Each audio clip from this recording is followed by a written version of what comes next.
বিপ্লব ইসলামী বিপ্লব শ্রমিকের বিপ্লব ইসলামী বিপ্লব। আনোয়ারা উপজেলায় আন্তর্জাতিক শ্রমিক দিবস উপলক্ষে বাংলাদেশ শ্রমিক কল্যাণ ফেডারেশনের উদ্যোগে এক বর্ণাঢ্য র্যালি ও আলোচনা সভা অনুষ্ঠিত হয়েছে।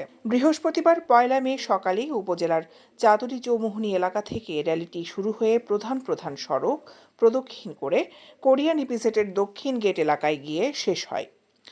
র্যালিতে ব্যানার, ফেস্টুন ও স্লোগানে মুখরিত হয়ে অংশগ্রহণ করেন শ্রমিক নেতৃবৃন্দ, সংগঠনের সদস্য এবং সাধারণ শ্রমজীবী মানুষ। আলোচনা সভায় প্রধান অতিথি হিসেবে উপস্থিত ছিলেন শ্রমিক কল্যাণ ফেডারেশনের চট্টগ্রাম দক্ষিণ জেলার সাবেক সভাপতি মাস্টার মনসুর আলী। প্রধান বক্তা হিসেবে উপস্থিত ছিলেন উপজেলা জামায়াতে ইসলামীর আমির বীর মুক্তিযোদ্ধা মাস্টার আব্দুল গনি। বিশেষ অতিথি হিসেবে বক্তব্য রাখেন উপজেলা শাখার উপদেষ্টা আবুল হাসান খোকা ও মাওলানা মঈনউদ্দিন ও সাবেক সিবিএ সেক্রেটারি মোহাম্মদ আলম মজুমদার সহ অন্যান্যরা। সভাপতিত্ব করেন বাংলাদেশ শ্রমিক ফেডারেশন আনোয়ারা উপজেলা শাখার সভাপতি নাসির উদ্দিন শাহ। বক্তারা বলেন, মে দিবস কেবল একটি দিবস নয়, এটি শ্রমিকের অধিকার প্রতিষ্ঠার প্রতীক।